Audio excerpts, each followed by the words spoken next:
To add items to the meeting agenda for April 14th, 2020, and such requests must be approved by members of council present at the meeting.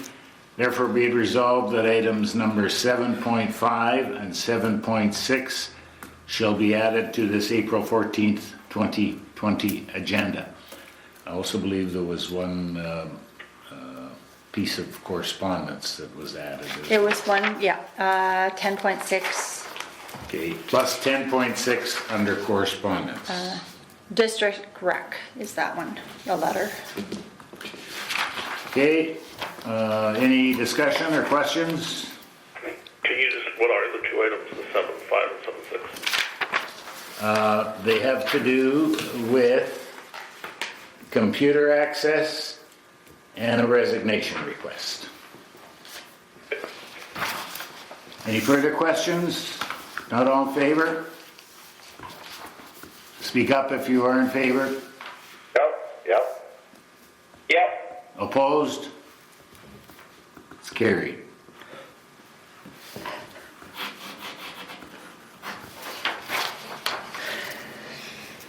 This COVID thing is Hard. kind of hard, yeah. Okay, number 3. Moved by Councillor Wills, second by Councillor Blosha.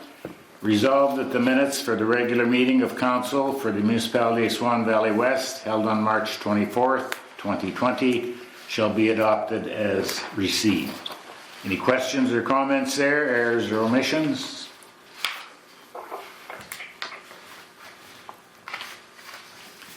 If not, all in favor? Yes. Yes. Yes. That's carried.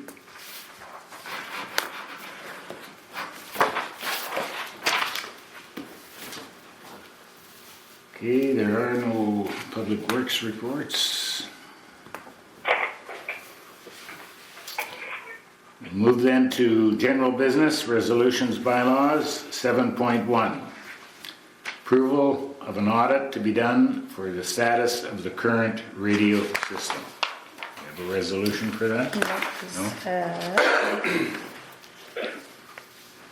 Not for that one. There's more discussion, I think. Okay, we have one estimate here. Did we ask for quotes or estimates? I know, I'll have to talk to Ken on that one. Ken? Is that the MTS one? No, this one is from, it's for an audit, approve an audit to be done for the status of the current radio system. Yeah, that's the only one we've got. I'm not, this came back from something that was, if I remember correctly, it was a tabled item, and we brought it back. Okay, well this estimate is not for Oh, this that. isn't the Prairie Security one. 1 second. Uh-oh. I thought that was the one it was. What was the name of the company on that one, Ken? I thought it was the Prairie Security one. I'm not sure. Yeah, that's the copy I got is from Prairie Security. Yeah. But that, I don't believe has to do with an That's not audit of the the radio. radios. No, this is an estimate for lights. Oh, that was the other one. Oh, shoot, we're missing that one. I'm sorry, guys. I thought I had that all organized. Was that one that you were going to discuss, Ken?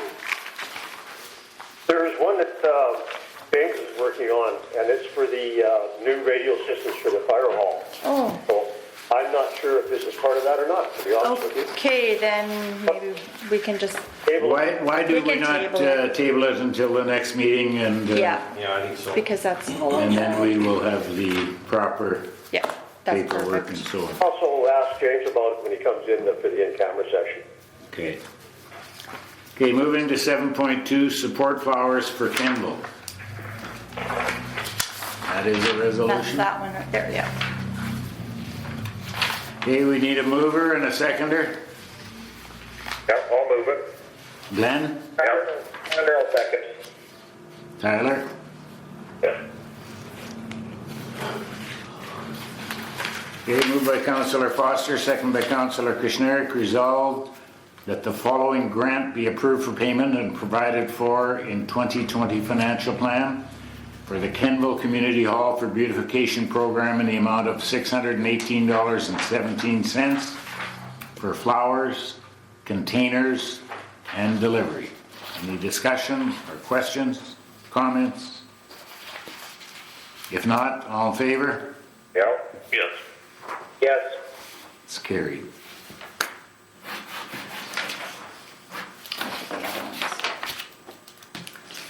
Okay, I'll call for them and everything pending. Who Okay. does it? Oh, okay.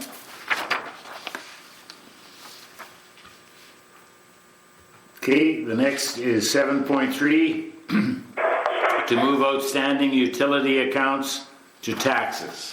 This is in the form of a resolution. Who will move it? One of you two can as well. Yeah, I'll move it. Okay, Councillor Blosha moves. Do we have a seconder? I'll second it. Tyler. Oh, let Tyler have it.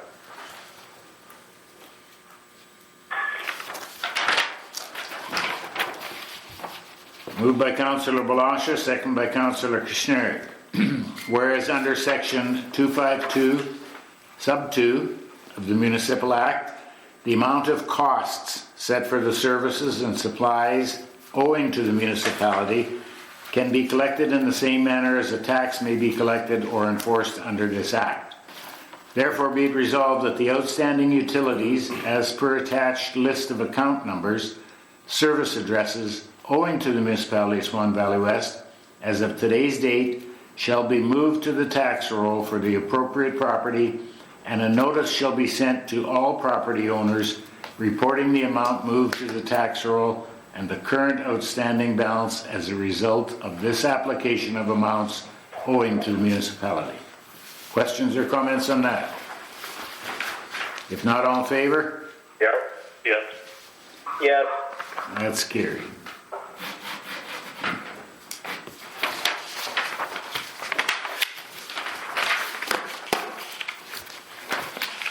Okay, 7.4, COVID-19 resolution.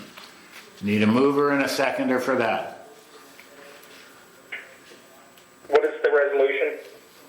It's a COVID-19 resolution.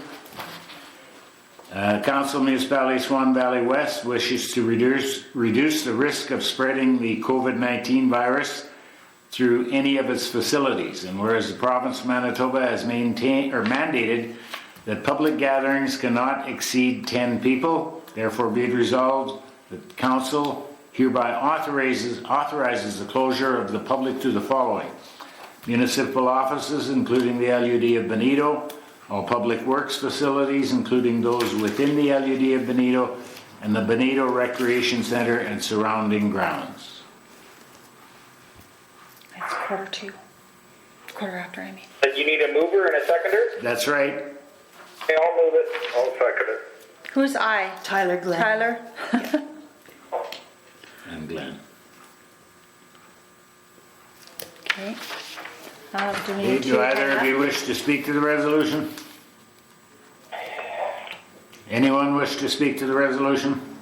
Bill, I had one person, couple persons actually asking about the dump there signing. They were worried about signing the paper there, so it's just a thing there that we should maybe. Well, that's nothing to do with this resolution. I know, but it's something, yeah. Okay, well, you can bring it up under privileges, Councillor Foster. Yeah, I will, yeah. Okay. Anything with pertaining to this resolution? If not, all in favor? Yeah. Yes. That's carried. Okay, it is actually 7:16 by my watch, so we should hang up and redial into the delegation number. Everyone has that number? 1647-946-5598. Yep. Yes.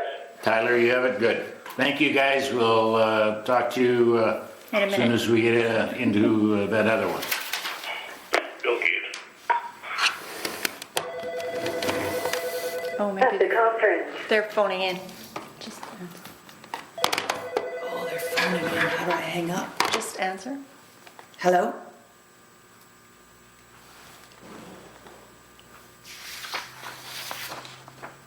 Yes, I'll put you on speaker. Who's that?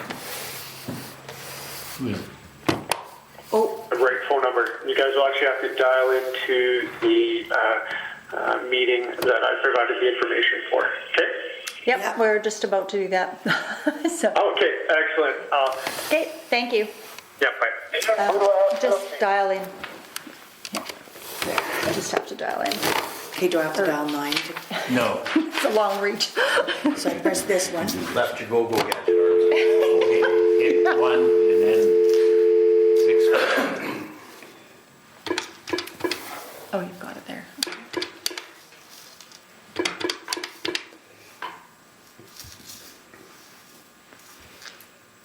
Please enter your access code followed by the hash or pound sign.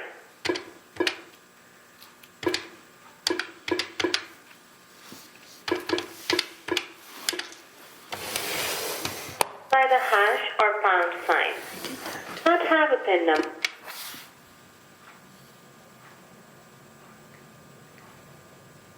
I put the number in. It's there. Hello? Welcome. Connex Wireless. Hi. This is the council chambers here. We've got 2 councillors and myself, as well as one person from admin. Who are we speaking to?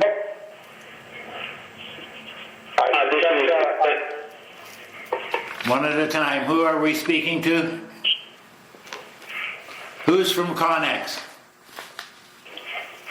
Go ahead, Vince.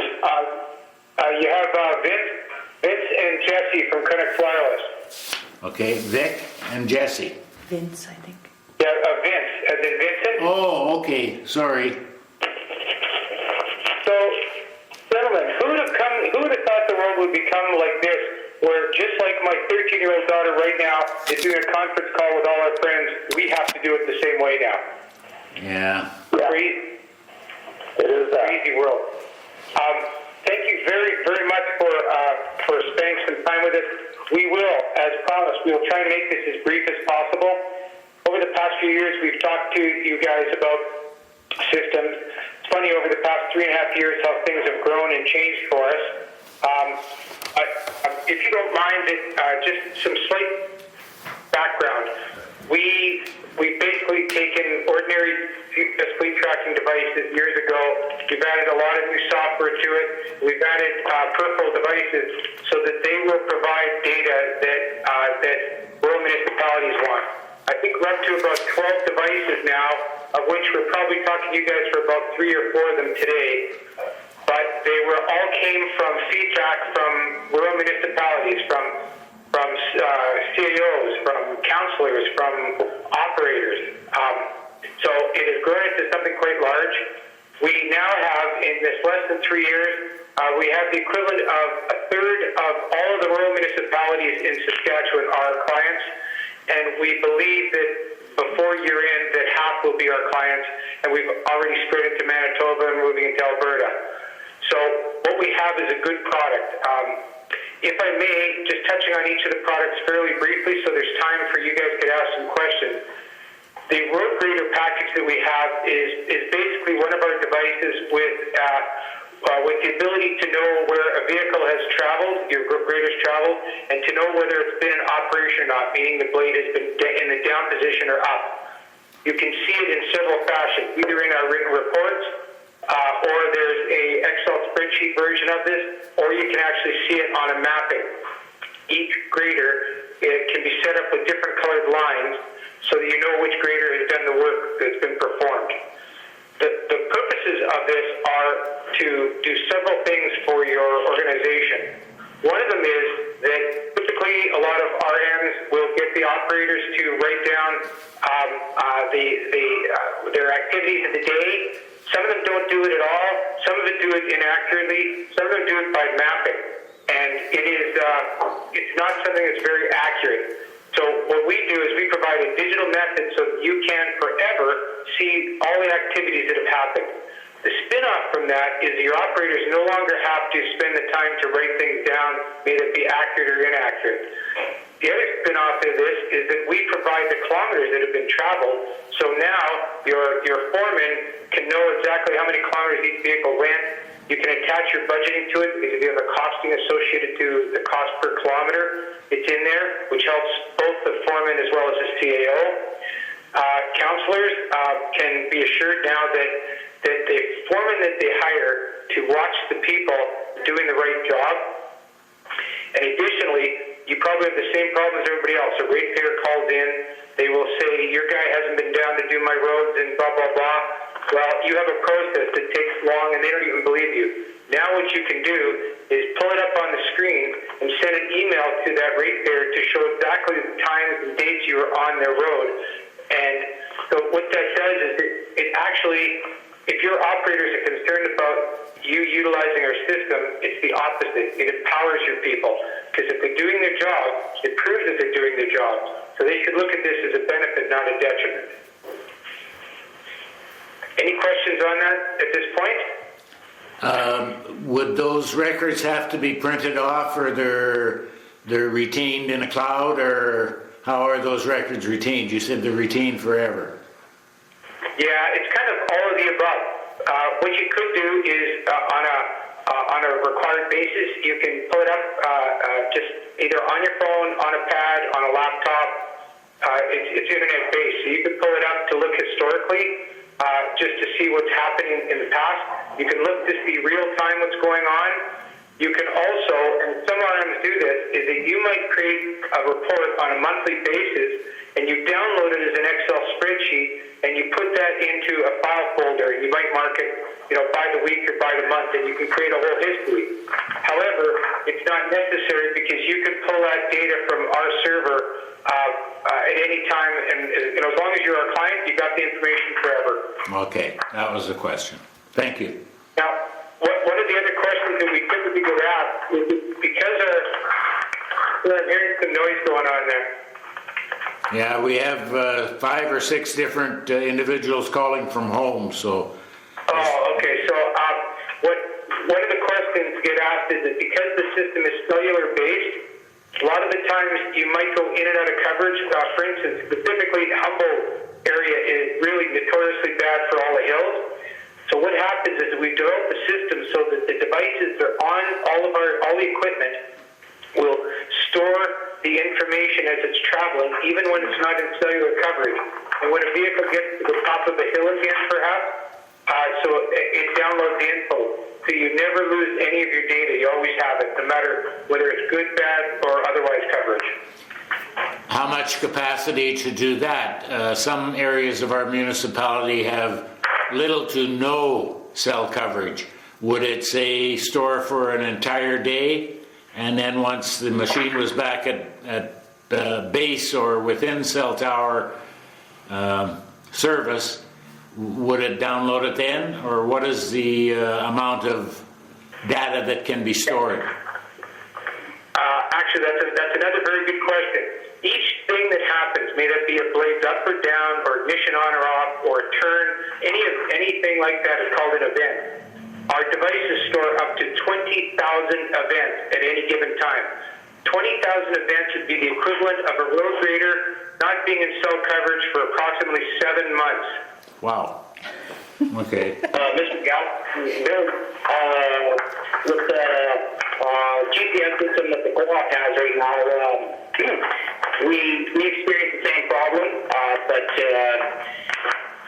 we don't seem to lose that information.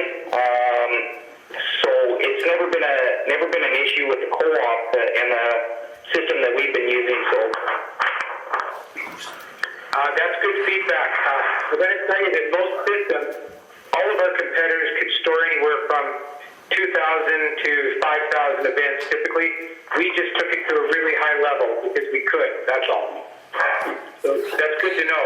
So that's a typical concern always.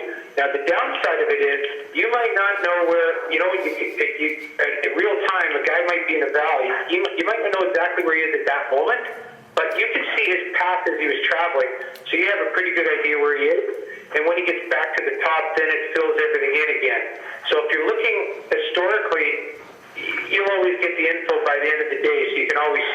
happened yesterday.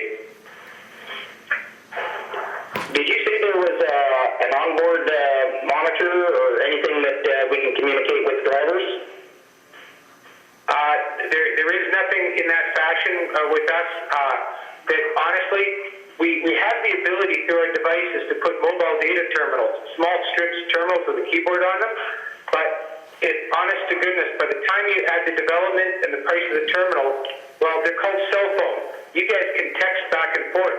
So most people out there had no interest in spending extra money when they had the ability to email and text to their people.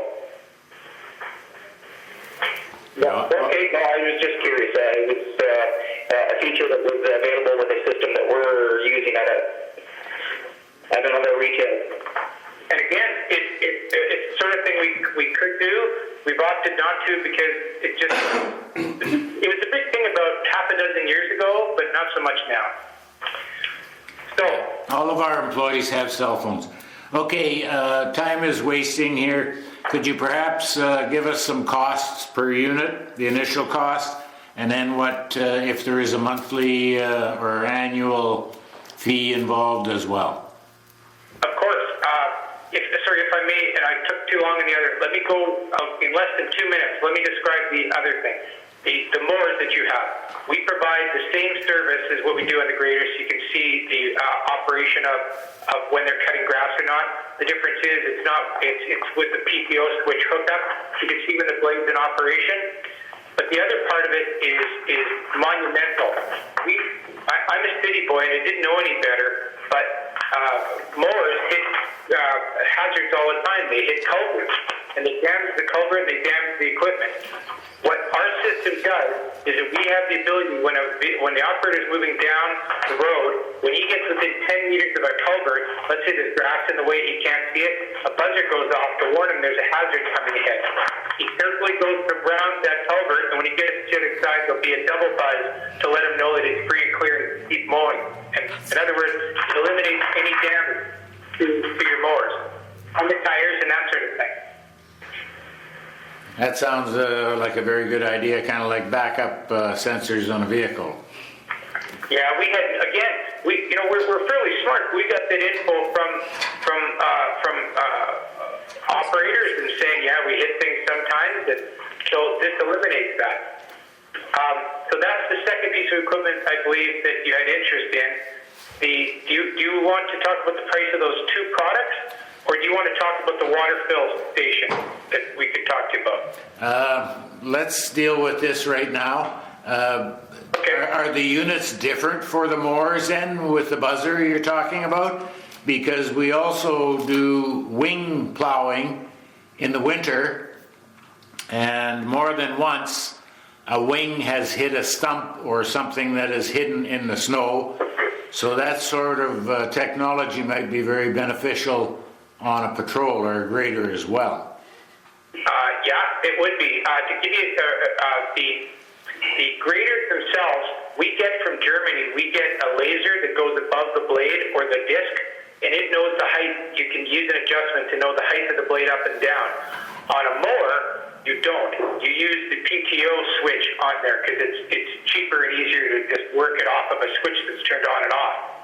The wing, you can do one of two things. We'd either have a secondary laser attached, but a less expensive way is to put a mechanical switch on it so that when you go to put the blade down, our system will know that it's a blade down situation.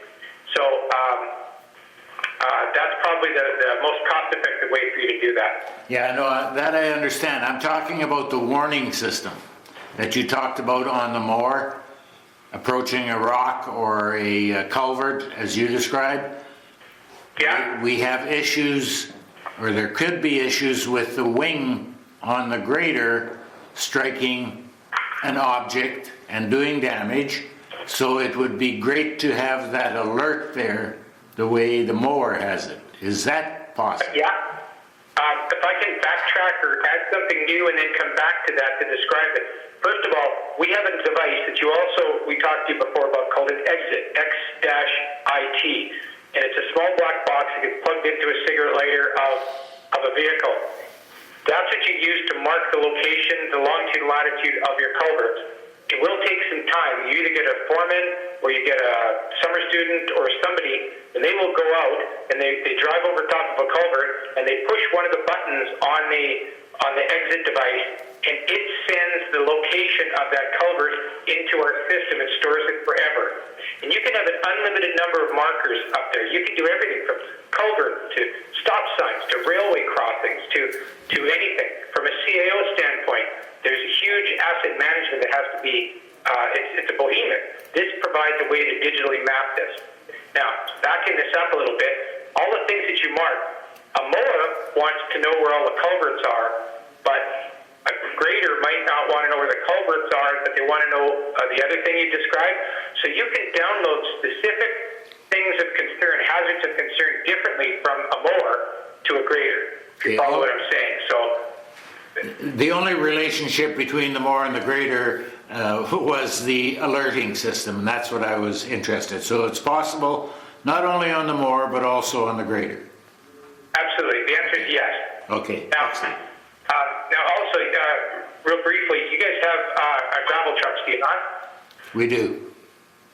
Okay, so our system until approximately 3 months ago, our gravel system that we had was there so that you knew when you went to the pit and your guy loaded up, and you can see the guy when he goes to someplace to dump it, you can see the dump. But that's all you're able to see from our system, which was pretty good because at least it gave you an idea where the dumps were and so on. But we've added a new layer to this so that you guys, there's a cost associated to the gravel. There's different types of gravel or sand or whatever it is. There's a cost of the traveling. There's a cost of like for the vehicle. And so you enter into our system once, you can put in the costing of each one of these things. And now, because you guys have specific budgets, what you could do is have it so that when somebody goes to the pit, they pick up a load, all of a sudden it starts figuring out how many kilometers. Now your foreman's able to say, hey, these two vehicles went over the past week, they did 27 loads, they went a total of this many kilometers, and here's the cost per kilometer, here's the cost to the guy driving the truck, and here's the cost of the materials. And then if you have a budget entered into our system, it could show the automatic subtraction of what's left in your budget based upon what you've been using. You can't do anything like this now, and if you do it manually, and it might not be as accurate. This is automatic. So it's a fairly brand new thing for us that we've developed that would be integral to your operation. Yeah, lots can be done now, obviously. Okay, again, time is of the essence here. Could you give us some figures as far as the costs go? Absolutely. Okay, and this is, I'm actually sitting on my couch at home, so I'm going by memory on this. But to give you an idea, and you can tell Jesse's the quieter one of the two of us. Jesse will provide you an up-to-date, he'll provide you an up-to-date quote. He can get it to you. Well, he's still at the office. I'm at home. But if you want, he can actually get one out maybe probably tomorrow morning first thing. The grader packages, $1,500 for the complete package. That's the laser, that's the device, that's all the hardware, everything you need. Okay? And is that installed? No. The installation, by the way, we made it incredibly easy that if you have a guy in the shop that they could, we walk them through it. There's literally one connector and 3 wires to hook up and a bracket they put on. We make it incredibly easy. So your guys could do it in a pretty short period of time. Okay, does that impinge on the warranty at all? No, not at all. No. What is the warranty? Well, the product's warranted for a year, but we've never really had problems. And here's the thing: if we've had a problem, let's say in year 2 or year 3 with the system, we're not going to, like it's a component of it, we're not going to charge you the same price as before. We're not doing this to make money the second time. So it's going to be a lot less. But of the hundreds and hundreds and hundreds of devices we have out there, it's like 2%, maybe, not even 1% or warranty that we have to do ever. Okay, that's the initial cost for the graders. What about the mowers?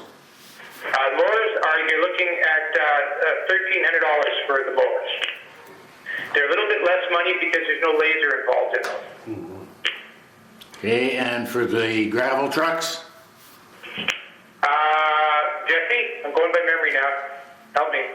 Yeah, trucks are the same as the mower. The only difference is the material haulage plan is a little bit more because there's more software involved. So, yeah, exactly. Okay, so basically the same $1,300 then we're looking at. Okay. And that's the initial cost of the unit. What are your ongoing costs or whatever they're termed? It's an annual fee, but it works out to be for these devices. It's $30 a month for across the board typically. So that's $360 per year, paid annually. But it works out to be salesman talk. It's $30 a month. Yeah. Okay. Any other questions from any other council members? No. Do the alerts work just as well when there's low cell coverage? So when we're going through the rolling hills, they're still going to be alerted when there's a culvert or... 100%. Because it doesn't need cellular. The device knows, because we've downloaded all of the culverts into that box in the vehicle, so it knows where it is and it knows where the things are. So even if there's zero cell coverage, it'll still operate the same way. Thanks for pointing that out. And that additional box that you were talking about for foreman or summer student to go out and pinpoint these hazards, is that a separate unit? What would be the cost of that? That's it's $1,000. And again, the same $30 a month. If I may add about that product, even once you might have decided that you've marked all the culverts and all the stop signs and everything, wellheads and everything you want to mark, and even after the assets have all been marked for the CAO purposes, even when you finish with it, it is still a tracking device. You can still have it plugged into a foreman's vehicle, plugged in a cigarette lighter, and it'll still operate like a GPS unit. But this also gets used for other purposes. You guys have frozen culverts, and you guys don't know where they are when you send a team out. This works the same way as the mower. When a team goes out to unclog it where a frozen culvert is, that device will buzz when they get over top of that culvert. So it helps them as well. It does a ton of different things for $1,000. None of these products, they anything to do with the graders, anything to do with the mowers, or anything to do with the exit. There is, nobody does in North America the things that I've said to you. We've developed these right from scratch. These are our products. The last thing I'm going to add is that you guys have a map, your legal land title map that you sell. You get it from a map company. You sell them to your ratepayers. If you guys provide that to us, in the quote, it'll be a one-time fee. If you give us a high-quality PDF from your map provider, we will put that as an overlay on there, so that's what you see, and it's a $1,000 one-time fee. It's very difficult to do. There's a lot of individual tiles to put together. But the purpose of that is that Google Maps work great in the city, but you know when you look in the country, it's a big gray area. That's all it is. This way it'll show whatever you give us, if it shows the legal land title number or whoever the land title owner's name, whatever you want, it's laid over top. And that is very, very common that most go ahead with that. That's also helpful for your asset management. How do we do an update of the map? Why would you need an update? Because the names Sir, would you changing. repeat that, please? Name matter. that wouldn't mean anything. Okay, no, it's okay. She was asking updates on maps, worrying about new ownership of land, but the road numbers would be the one that would be... Actually, that's a very good question, but what we suggest most often is don't put the owner's name on that. Put just the numbers alone. If you can get a map without that, because of the reasons you said. Because otherwise it's going to cost you $1,000 every time. Right. Don't get it with their name if you can avoid it. Okay. Yeah, well, the graders would be on the road allowances, and all of the roads are numbered, so that would be the important thing. And crossroads are numbered, so you can pinpoint within a mile. Yeah, you're right, absolutely. By the way, do your graders do private work as well? They do a very few lanes. comment that you can, on our system, you can mark those lanes, those areas, and when a grader goes into that area and goes out, it creates a report so that way you can know for sure for that ratepayer or whoever you're doing work privately for, it identifies the work that was performed so that there's no question about it at all. Yeah. Just so you know. Okay. Okay, now I think that because I'm taking too much of your time, the last thing was our water fill system that uses the fob. Do you want to discuss that at all? Do you want to leave that for today? Because it's a lot we talked about. Yeah, it is a lot. Ken, did you request the water thing? No, I didn't. This came up as an additional item. However, if the guys can guarantee us 2 minutes don't take any more than 4, I just heard about it today, and I said, yeah, if we have time tonight, we'll discuss it. So basically, it'll be a decision of council whether or not you want to hear it. I for one can tell you, the municipality, as a matter of fact, I believe we're clients of this group. We do have a rural well, and I belong to that, and the fob is incredible. It's good for the public, and it's good for the staff. There's no more counting coins. There's no more, quite literally, no more BS. You hold your fob up against the detector within a cage, and the water starts, and it shuts off when the container is full, when you push the button again. You keep the fob in your truck or wherever you have to have it. I guess I'm doing a sales pitch for the company, but on the other hand, it is a very good tool for bulk water. But having said that, all I can say is I know Donna quite like it. I know as a user, it's compared to what it used to be like, it's great. It still comes down to the decision of council. First, number one, do you want to hear it tonight, or do you even want to consider it? I guess give us the cost, and then that'll give us something to speak about. If I could address that, because you've done an excellent job. Thank you very much. Appreciate that. Discount. But here's the thing. The key part of the financial part, you're looking at the system is $3,000. Compared to any other system out there that's non-coin, like the coin off, I don't even know if that's do you have coin right now? Yes. Yep. Yeah. Okay, well you guys know the coin thing. It get damaged, stolen, whatever. You have to get the coins, count the coins, roll the coin. You don't know who is there, how often or when. You charge the same rate for every ratepayer that you do for commercial entities. In our system, you can charge different rates depending upon the fob. If it's a seasonal group, they pay more. If it's a fire department, they pay nothing. That sort of thing. So, but the key thing is that we want to provide the system to you so it costs nothing out of your budget. And that's salesman talk. But the way this works, do you guys have any idea how many use your system? I don't. I'm going to say 25, maybe 30 Benito's? of a regular of the well.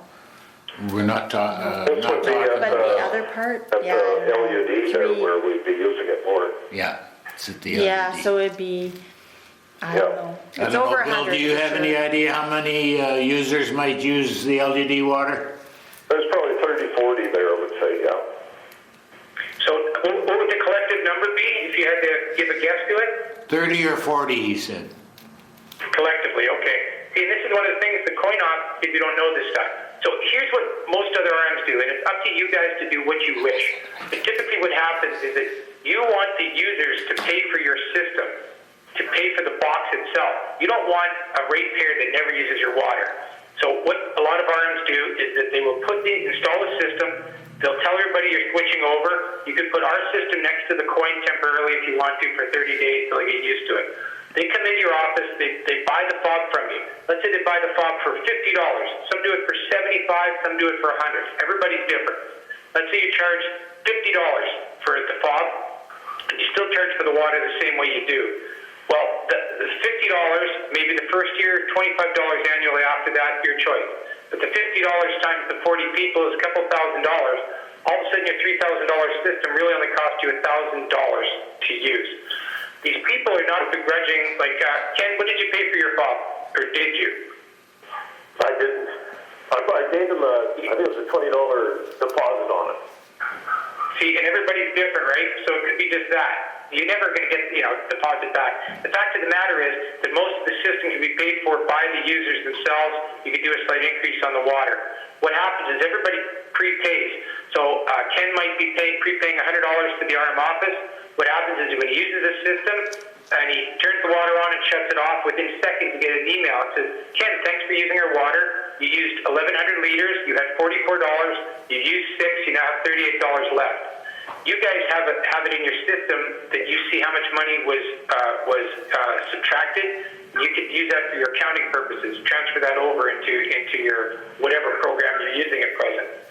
So this thing shows everything automatically, and there's the ratepayers. The guys want to get the reports for their taxes. A printout could be done so they could see how much money they've given and how much they've used. So these people that are using the system love it because they don't have to have loonies and toonies in the seat next to them. They don't have to do anything anymore. Okay, the water system you say is $3,000.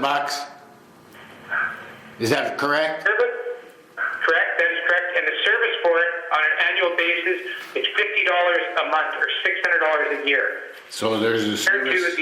Compared to the $30 I said on one of the other devices, $50 is not that much money. Consider the data that gets used. It's a lot more work and a lot more cellular data that gets used for it. So you budget $600 for the year. Okay, what about the fobs? Is there a cost to the fobs?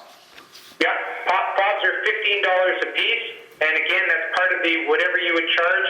Yeah, no, I understand that. Just wondering the bare cost. Yeah. Okay. Any questions real quick? We've used up a half an hour of our meeting time with you, Vince. It's been very informative, but if we have other quick questions from councillors, please voice them now. Sounds like you covered everything very well, Vince. So much. Ken, Jesse will be sending you the information tomorrow along with the long list of people that are clients, so your councillors you guys can make phone calls and talk to whoever you want. Everybody loves us. Thank you. Have a good evening. Thank you. Okay, guys, we'll all hang up and redial to the original number. Thank you. I don't have the original number. It's right there. Hung up. Let's see. Get this over here. Yeah. Gonna be so good at this soon? Just in time. Please enter the conference PIN number. Costs can add up pretty doggone quick here, huh? Yeah. Wow. Gonna be a full-time job for somebody setting that all up and making sure it's working properly too. Your name, and then press the pound key. Features, but somebody has to make. Bill Galloway. There is currently one other participant in the conference. Glen. Hello, who's there?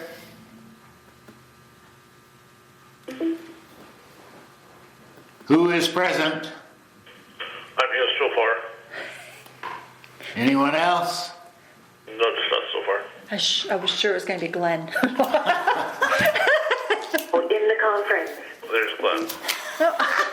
Well, he's not last. See?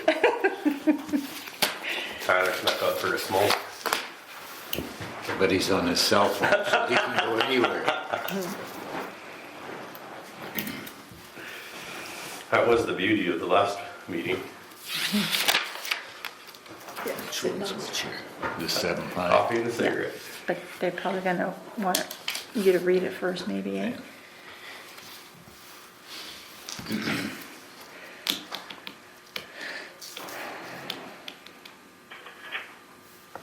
Anyone else on board yet? Already did.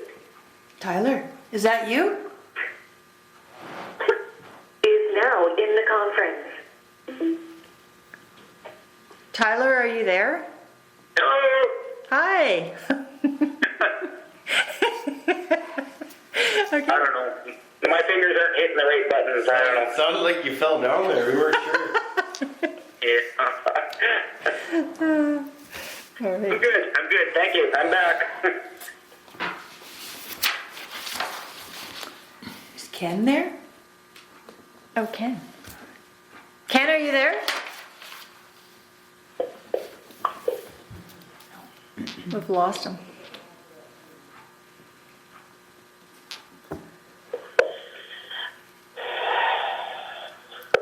Just wait.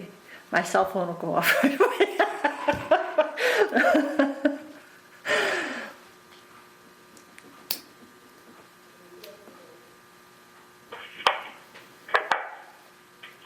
Glen, are you there? Is now in the conference.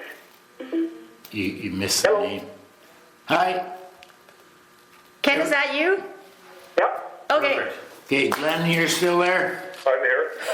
Bill Yeah, I'm here. and Tyler. Okay, we're back in business. Lucky we won't have to do this forever. Yeah. Okay, this is 7.5. I will read the resolution, then we will entertain a mover and a seconder. Whereas the Council of the Municipality of Swan Valley West has reason to believe that on or before and since October 24th, 2018, one or more individuals without authorization accessed the municipal computer system and records, which resulted in both unauthorized downloads of information and the altering of certain information. Therefore, be it resolved that the Chief Administrative Officer be authorized to engage an expert in computer cybersecurity analysis to determine who accessed the computer system, what was downloaded, and what was altered in the documents. And further be it resolved that following the completion of the report, that the CAO, if warranted by the report, be authorized to take such civil action proceedings as are available to the municipality for the breach of the computer system and the alteration of documents, including, if warranted, to contact the RCMP to discuss the potential of criminal charges if the perpetrators become known following the cybersecurity expert review. Do we have a mover for that? Mr. Reeve, can I interject? Darryl just joined us. I'm wondering, Darryl, you wouldn't have got the whole context of that resolution. No. Okay, I will reread it. I would suggest we reread it for Darryl's information. Yep. Whereas the Council of the Municipality of Swan Valley West has reason to believe that on or before and since October 24th, 2018, one or more individuals without authorization accessed the municipal computer system and records, which resulted in both unauthorized downloads of information and the altering of certain information. Therefore, be it resolved that the Chief Administrative Officer be authorized to engage an expert in computer cybersecurity analysis to determine who accessed the computer system, what was downloaded, and what was altered in the documents.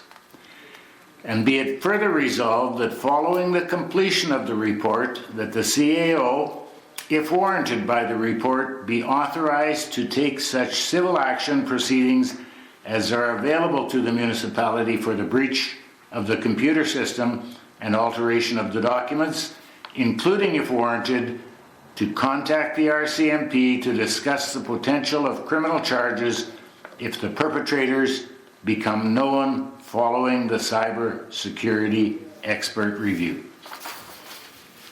We need a mover. I'll do it. I'll second. Councillor Wills and Councillor Blosha.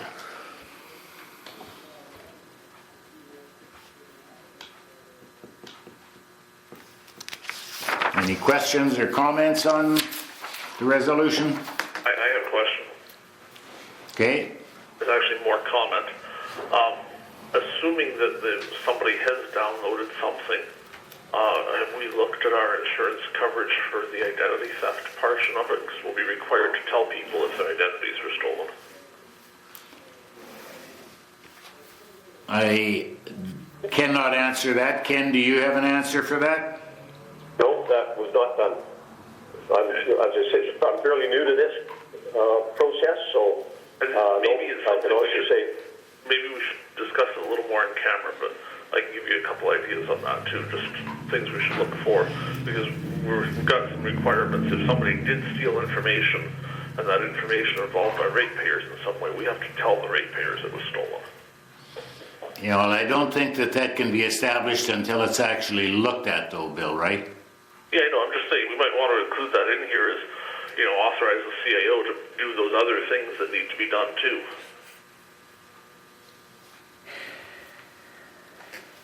I would suggest if council's okay with it, rather than doing the amendment process, and if not, we'll have to go to camera to discuss it further. Simple direction, and then we can follow it up with whatever a type of resolution and further be resolved. That the CAO will be instructed to advise the ratepayers of the possibility. And that'll give me some time to get a hold of our insurance people, get a hold of the province, and see what they suggest we do as far as process is concerned. Advising people before we have any concrete information and perhaps scaring them, or waiting until we actually have some facts. So I would like some additional time. I think council can certainly pass a resolution, but direct me to get some more information as to where we go with this thing. Yeah, I think that this has been bounced around because we've had different CAOs. It should have been done sooner rather than later. So is everyone in agreement with giving Ken the authorization to dig a little further into the insurance aspect? Yes. Yes. Yes. Okay. Yes. Okay, any other questions or comments? If not, I'll call the question. All in favor? Yes. Yes. Yes. That's carried.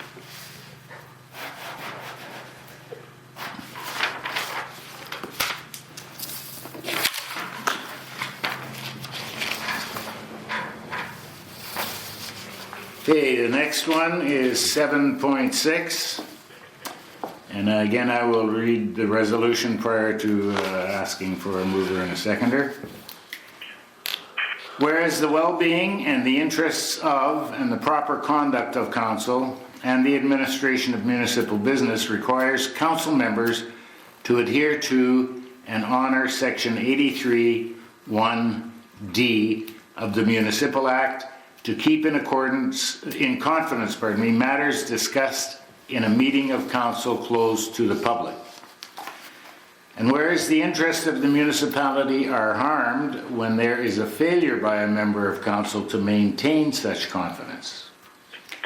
And whereas Councillor Bill Gade has been advised on several occasions that he has breached his duties under Section 831 of the Municipal Act and has been requested that he refrain from further disclosures, and in the months of June 2019 and January 2020, Councillor Gade deliberately and knowingly breached his duties under Section 83(1) of the Municipal Act. Therefore be it resolved that Council sanction Councillor Gade and declare that he breached the requirements of confidentiality under Section 83(1)D of the Municipal Act by failing to keep in confidence confidential information received in a meeting of council closed to the public under Section 152(3) of the Municipal Act, and which confidential information is to remain confidential, and only the nature of the matter itself may be revealed when the matter are discussed or disclosed by council. And further be it resolved that council seek the resignation of Councillor Gade by April 24th, 2020, under Section 104(1) of the Municipal Act, as being disqualified because of Section 94(1)H. Further be it resolved that failure to receive the resignation by April 24th, 2020, council may instruct the Chief Administrative Officer to commence legal proceedings with its legal counsel for an application before the courts declaring Councillor Gade to be disqualified and his position on council of the Municipality of Swan Valley West to be declared vacant under Section 95(4) of the Municipal Act. Any questions or comments? I guess first we need a mover and a seconder. Moved by Councillor Wills. Do we have a seconder? Second? Second it, Darryl. Okay, Darryl seconds it. Any questions or comments?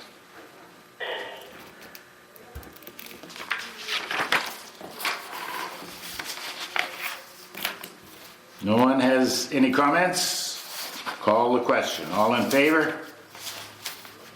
Yes. Opposed? I'm opposed. Okay. Declare the resolution carried.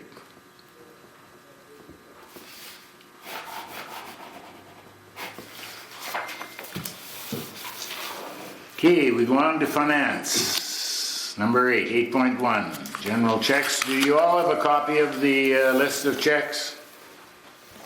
Oh, Yes. I don't have a list of them there. You We didn't get we didn't have them available when Glen came in. That's okay. Yeah, sorry, Glen. Yep. Okay, the resolution reads, resolved that the Council for the Municipality of Swan Valley West does hereby approve the following payments. General checks number 15981 to 16014 in the amount of $71,361.33. Do we have a mover for that? I'll move it. Glen? Tyler seconded. Those of you that have lists of checks, do you have any questions on any? No.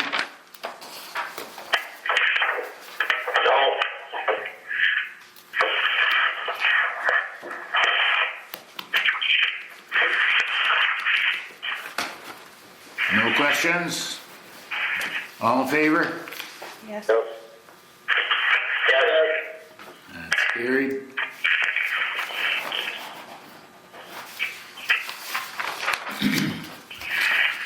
Next one is resolved that the Council for the Municipality of Swan Valley West does hereby approve the following payments. Payroll checks number 3056 to 3069 in the amount of $18,151.82. We have someone to move that, please. I'll move it. I'll second. Moved by Councillor Wills, second by Councillor Blosha. Any questions on that? If not, all in favor? Yes.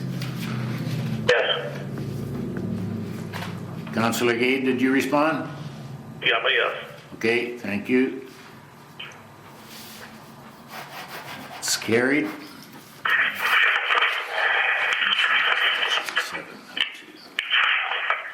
Make a note when Councillor Pierrepont appeared. Right. He was 7:55. right before here.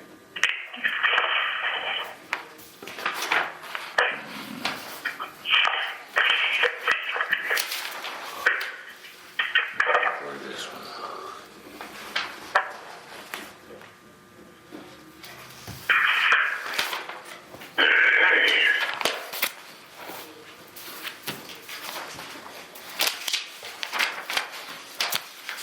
Okay, and the last one under finance, resolved that the Council for the Municipality of Swan Valley West does hereby approve the following payments.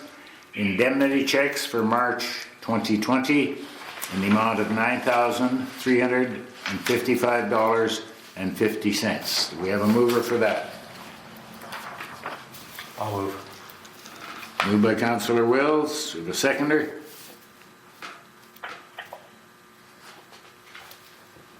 Do we have a seconder out there? I'll second it. Seconded by Councillor Foster. Any questions on that? If not, all in favor? Yes. Yes. Any opposed? That's carried.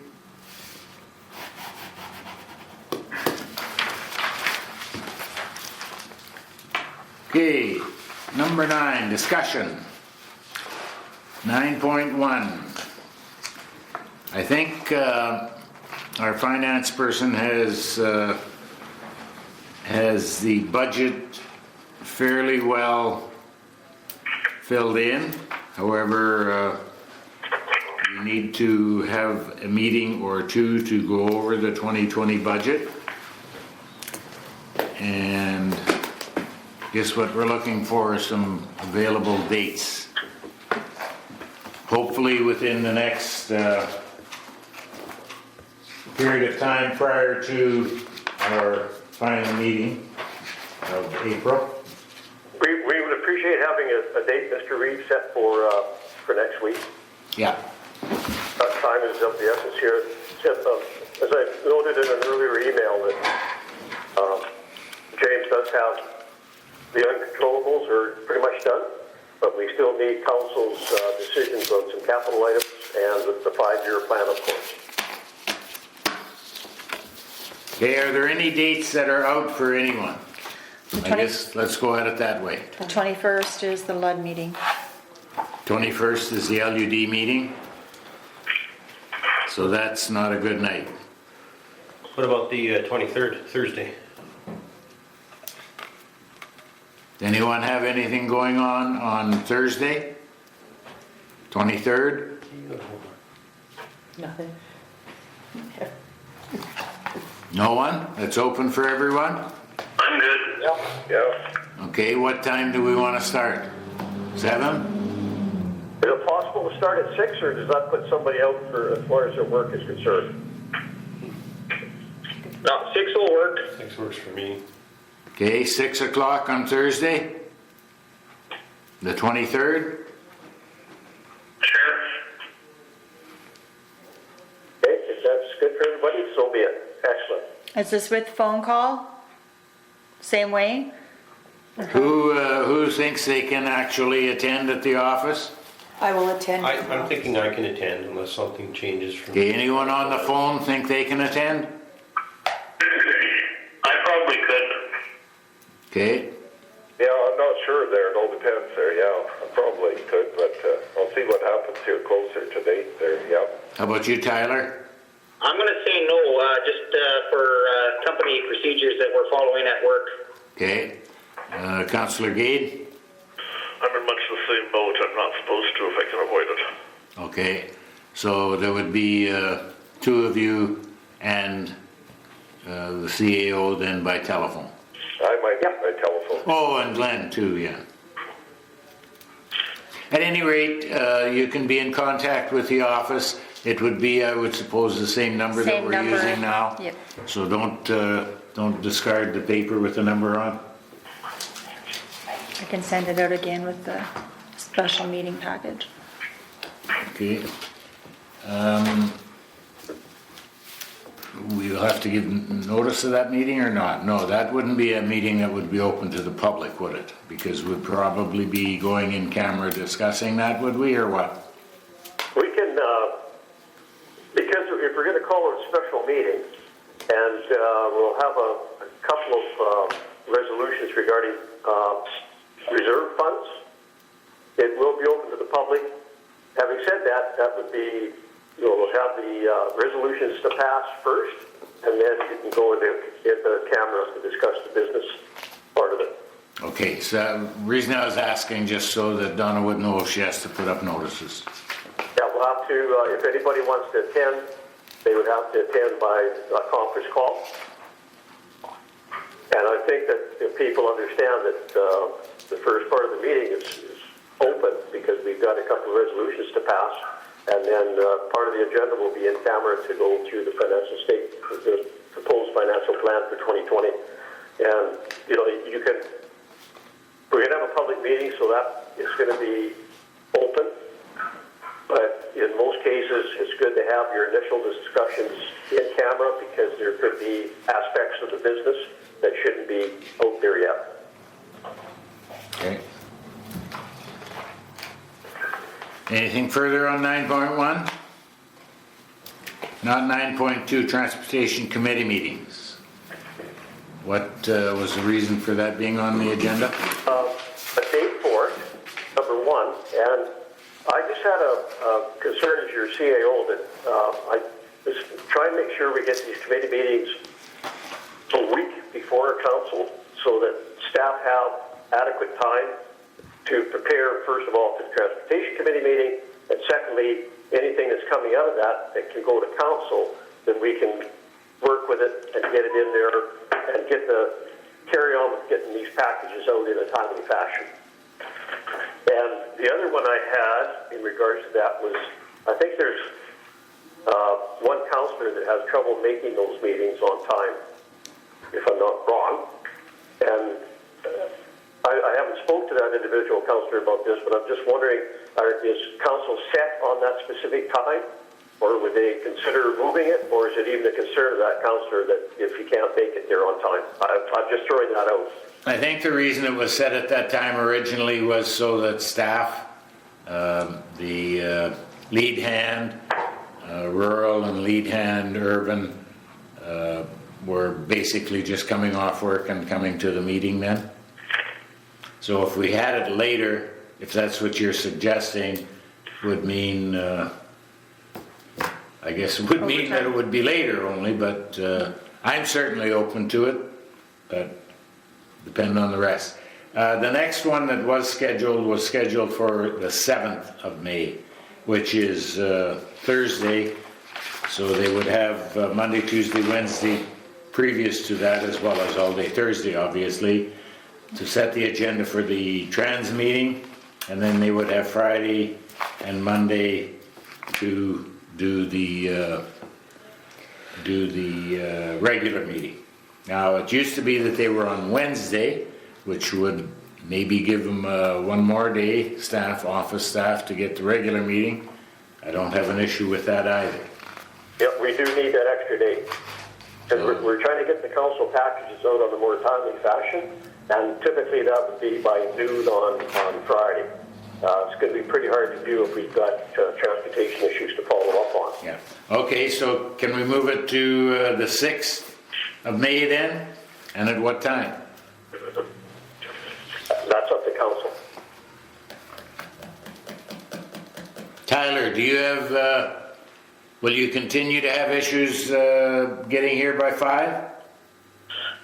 By 5, I do not see a problem with. I mean, I may be 5 minutes late, just because we've got to lock up. But if I think originally the committee was set up as a select number of people, but we've opened it up to council as a whole. So I trust that everyone is, making the, best choice in regards to that. But I have no issue, even if I can't make a meeting or make it on time. I try my best. Okay, so 5 o'clock on the 6th is okay with everyone then? Yes, yep. Okay, let's set it for then. Thank you.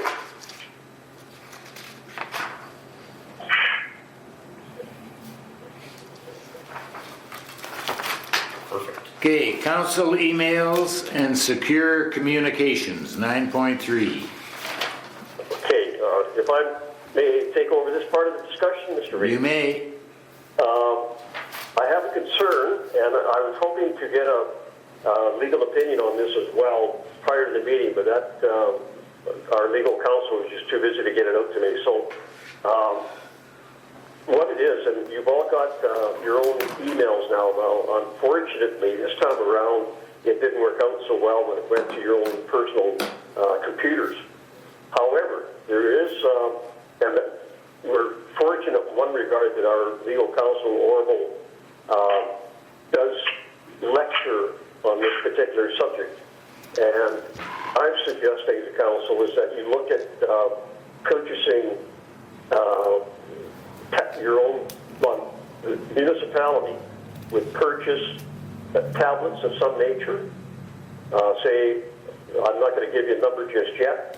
No more than $800 a shop, probably you know, at the most 850, at the least 500. We got to make sure there's enough room on them. And it would be used strictly for municipal businesses. Your spouses, your kids, relatives, friends would not be able to access your home computer and see what's going on in council. And there has been issues with this in the past. I'm not saying with this particular municipality by any stretch, but there is a liability for the fact that your computer can be used by family members, and then little Johnny goes to school and he says, you know, guess what's happening? Or the wives get talking, or somebody else gets talking, and it's just a liability that should not exist. We're not talking about going strictly paperless by any regards yet, although I would like to come to that at some point in the future. But right now, my concern is your emails being personal and your communication devices are strictly your home computers. The other benefit of having your own tablets is that when you go to meetings, for instance, conferences, if there's something that comes up at the last minute, staff have to get a hold of you, let's say ministerial meetings, for instance. If there's a change in them, you've got your tablet with you. We can communicate with you at any time, any place, and it's secure communication via your own business email address to each individual councillor. That's what I'm asking council to consider. At the end of your term, typically what happens, at the end of the term, the tablets will wipe clear, and in most cases, council just keeps the devices there after 4 years of use, although that's not the case right now, but after 4 years of use, it's time to look at new ones anyway. That's kind of the route that a lot of the municipalities take, and if you lose it, abuse it, that type of thing, then you have to replace it at your own cost, but the municipality provides it as part of the cost of doing business initially. So I would sure like council to consider that. I don't expect a decision tonight. I just wanted to bring it up for discussion, and when I get something from more of the legal side from Orville, then I'd like to share that with council too. This will definitely become part of the, if approved, this will definitely become part of the budget process. So I don't expect any, unless you have questions, I don't expect any comments or anything tonight. It's just out there for discussion, and we can talk about it more when I get more information. Okay. Anyone have any questions? Comments? I think it's a good idea. I think it is too. We just have to train Glen. I knew my name would come up somewhere. He's trained I'm about not that far behind you, Glen, so. We'll provide hands-on training for you. And I'll tell you what, once you get into it, you'll wonder, wow. We got no services, yeah, not much, yeah. That's major problem with you, eh? Yeah, well, that's the biggest problem here, yeah. Should we expedite the process and give Ken the amount of leash required to actually get some prices and give us a proposal at the next meeting? Yes. Yes. You can have that done. I know I asked James to do some work on that too, so I'm pretty sure he's got some numbers kicking around. We can have that ready for the budget meeting. Okay. Good enough. If there's no further questions, we'll go on to correspondence. We have a tax service, 10.1 tax service memorandum. And I think that basically just lists the properties in arrears and suggests that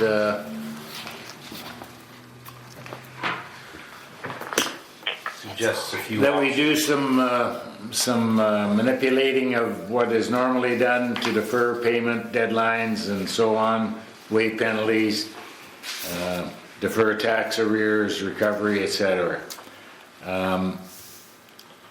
federal government as well as provincial government as well as Crown Corps, right down to landlords, to the banks with respect to mortgages and so on. We're all relaxing the rules because of COVID-19, and I guess we don't have to make any hard and fast rules. Maybe just watch very closely when the economy reopens, and the tax sale is actually not until October, I believe. So we do have a few months. Hopefully things will be back to normal before then, but in the event that they are not, as that date draws near, we can revisit this. Anyone have any comments? Yours is all right here.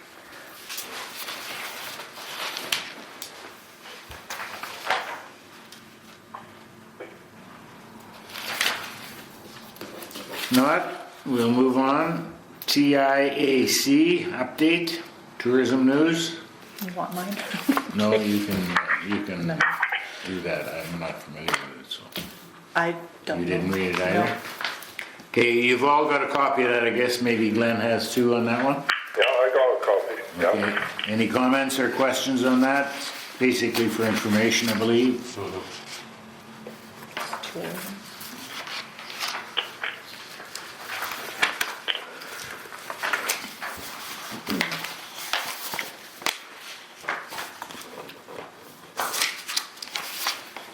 Being none, we can go on to the next one. Minister of Municipal Relations, a letter from him.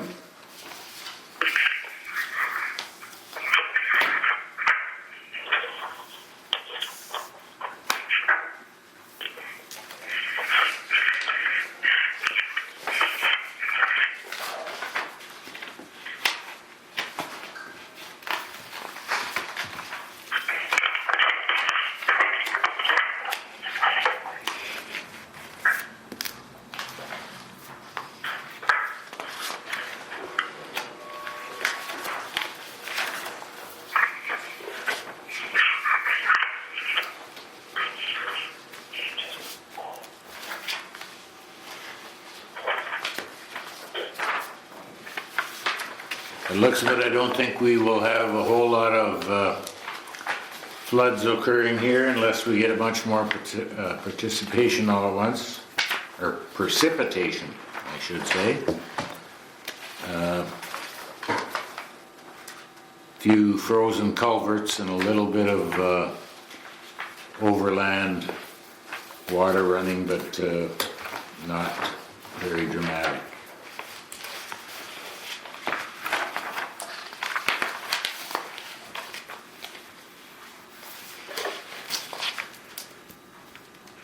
Okay, we'll move on to 10.4, MPI rates.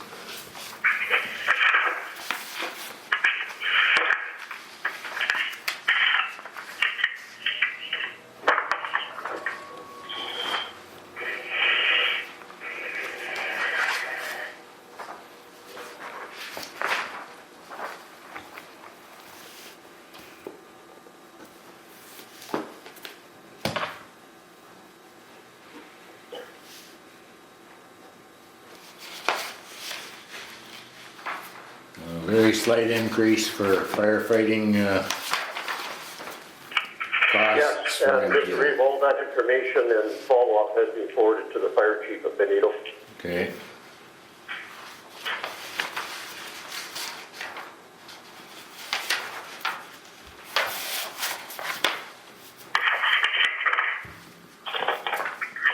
Okay, 10.5, flood response activity.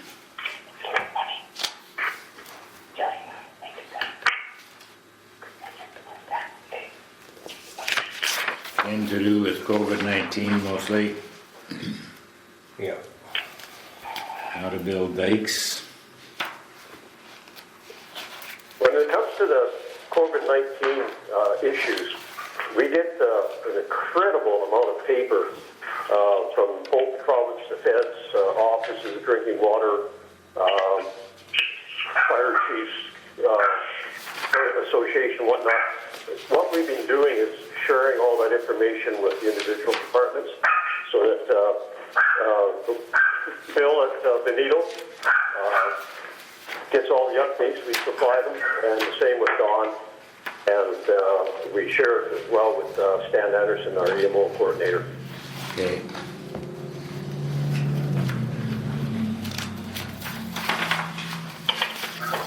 Okay, and lastly, we got a letter from the town of Swan River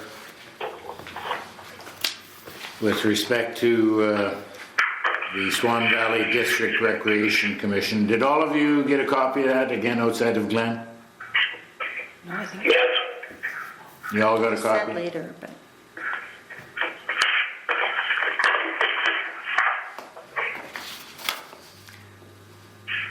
So I guess at some point in time, once budget has been done, and maybe if we get a quick end to this COVID issue, we will have to make plans to have a meeting with the town and other municipalities regarding what is going to be happening to the Swan Valley District Rec Commission. I would agree that something has to happen because it's not accomplishing anything.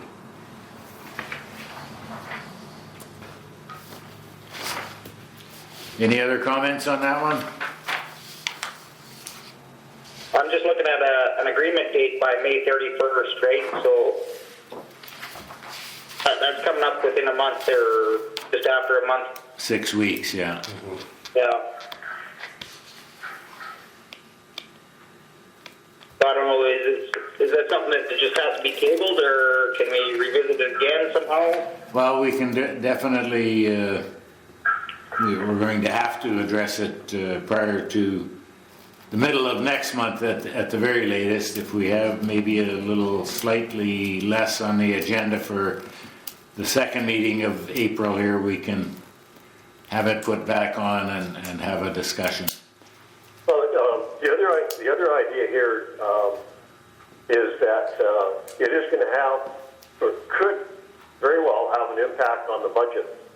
So if we're going to have I foresee us having a couple of meetings for budget for sure.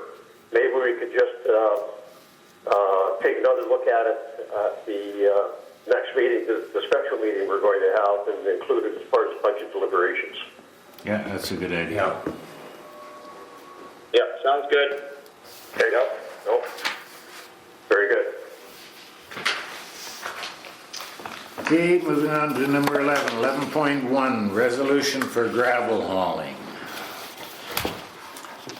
The resolution reads, be it resolved that council accept a tender received from Timberline Transport Limited for the 2020 gravel hauling program, said tender being the most competitive of the three received. Do we have a mover for that? I'll move it. Councillor Foster. Do we have a seconder? I'll say. Tyler. Let Tyler have it. Okay, any further discussion on that? I know we discussed it previously, but if not, all in favor?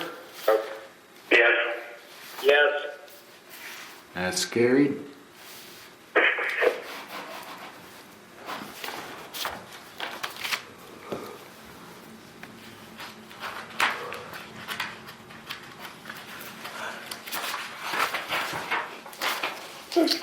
Okay, 11.2, resolution for dust control.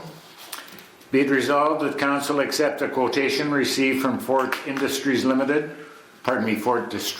Limited, to supply magnesium chloride for the 2020 dust control program at a cost of 35 cents per liter, price to include GST, supply and application, said quote being the lowest received. Be it further resolved that the cost for private dust control application for 2020 shall be $460 per application of 500 times 16 feet, $230 per application of 250 feet times 16 feet. Do we have a mover for that? I'll move it. Moved by Councillor Wills. Do we have a seconder? I'll second it. Darryl. Seconded by Councillor Pierrepont. Now, we had spoken, before I open this up for discussion, we had spoken about ensuring that our lead hands' wages, etc., were covered by the costs charged to residents. Was that done, I wonder?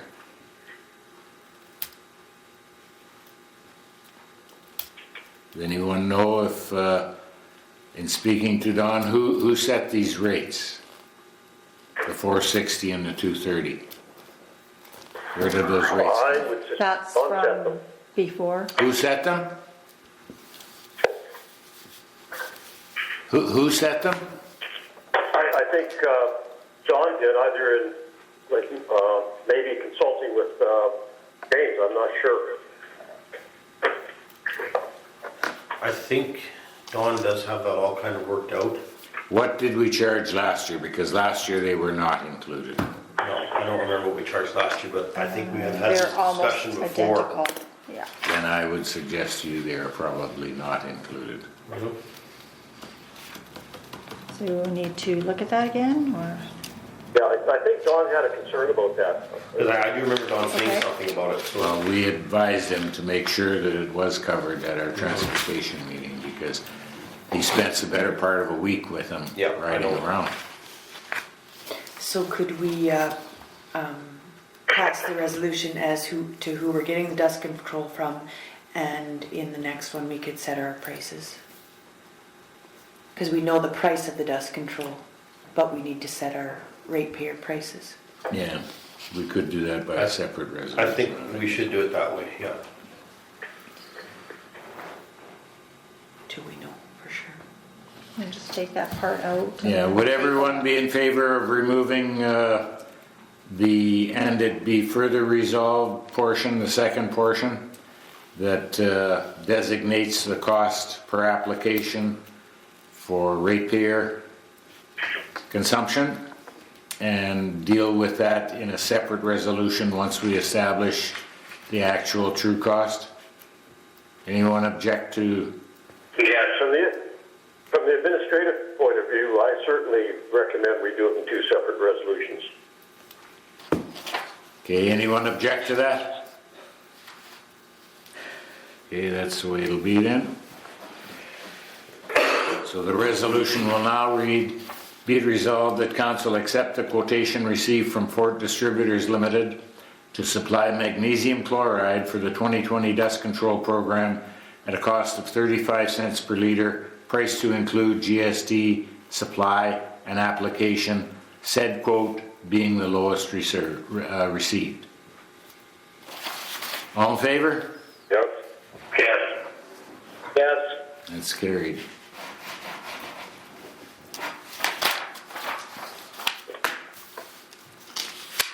Okay, we get to number 12, committee reports. Let's start at the bottom.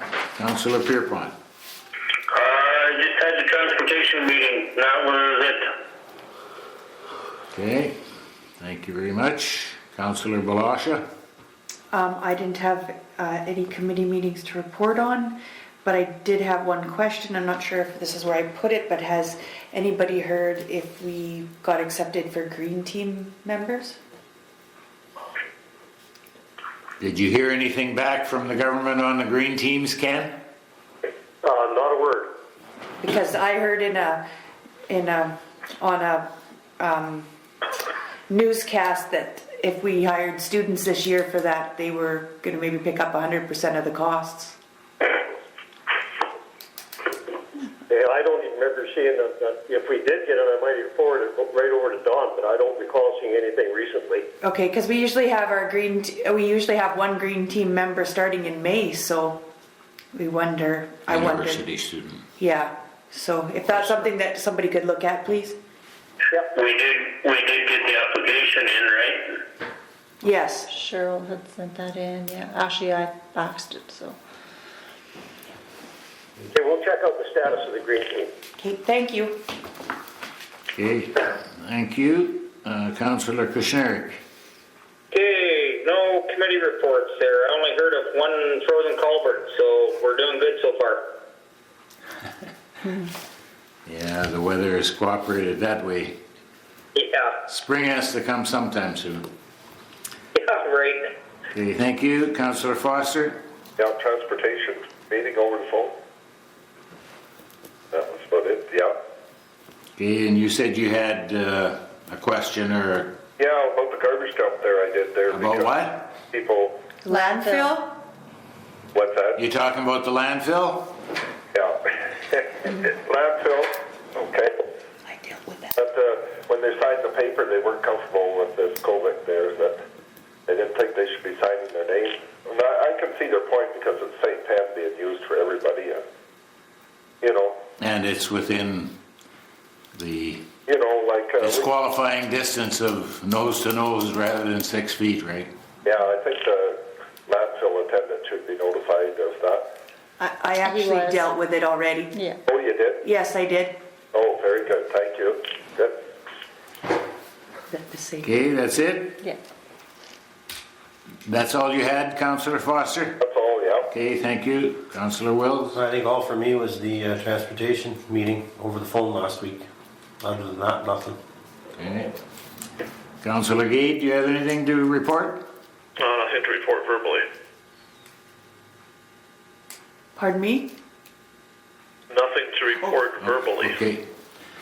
Good enough, thank you. I also attended Trans meeting. We had a RISE meeting scheduled and in the end it was canceled. So it was just those two things. Okay, do you have a resolution there? It's Ken. Oh, Ken, you wanted to address the Bonito water treatment plant rate study. Yeah, we're just currently, I've got 2 quotes come in, and we'll be tearing those apart and bringing them back to council for a decision to move ahead with that.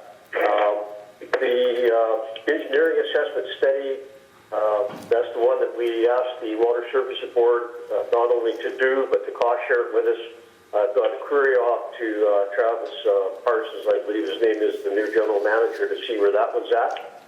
And as far as the letter to the minister regarding the PR and the condition it's in, it's gone. A copy of it was sent to your local MLA, and we have yet to hear anything back on it.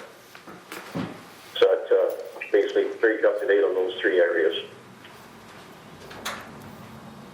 Okay, any questions of Ken on that?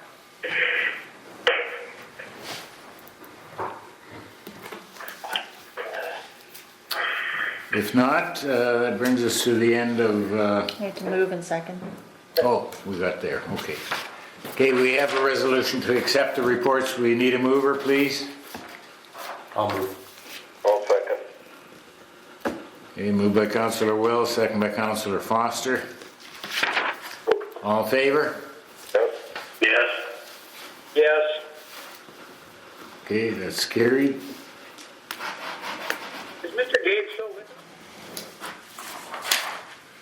Okay, that resolution, I was saying, can't say attend because it's done online, but just, I don't know, somehow it, No, that they're going to attend the auction.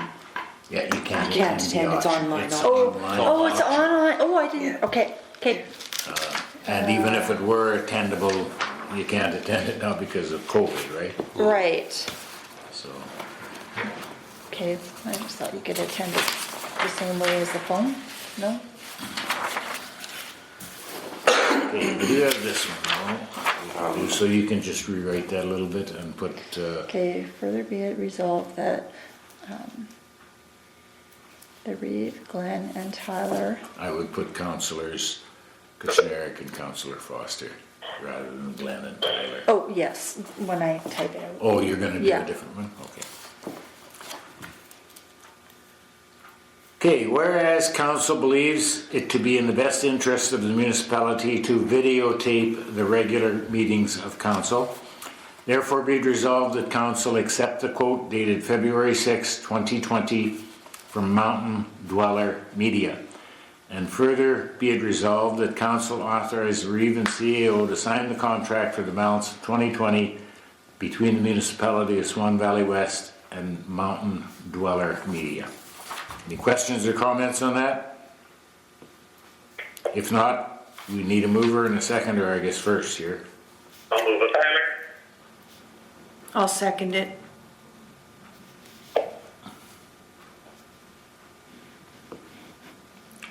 Okay, any questions or comments? Not all in favor? Yes. Glen? Glen, are you still there? Oh, I'm still here, yep. Okay, you in favor of it? Jesus. Okay, that's carried. Hopefully that's okay.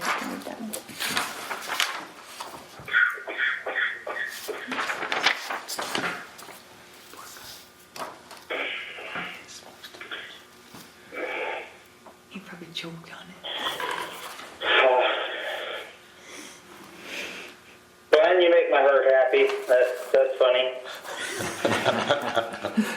Okay, the next one deals with the tandem.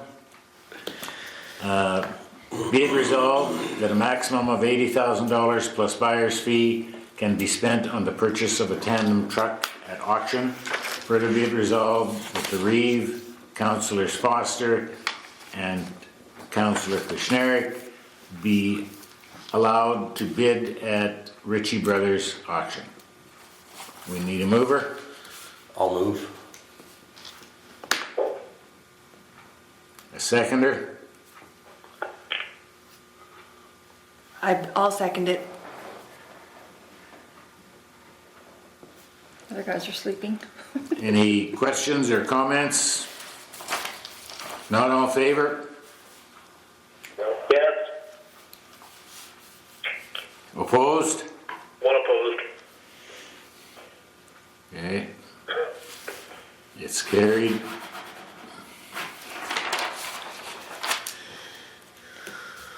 Okay, I think we come to this one. Anything else anyone has? If not, we need a mover and a seconder for adjournment. I'll move it. Tyler! Glenn and Tyler. Get on, Glenn, you're good.